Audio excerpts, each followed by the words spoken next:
Walau singkat gerak, walau sulit, dengan tercium我曾经，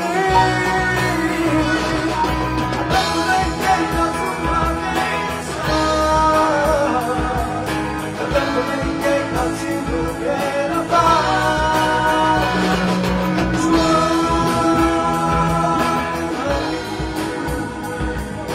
你的笑容在回忆中太伟大。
Thank you.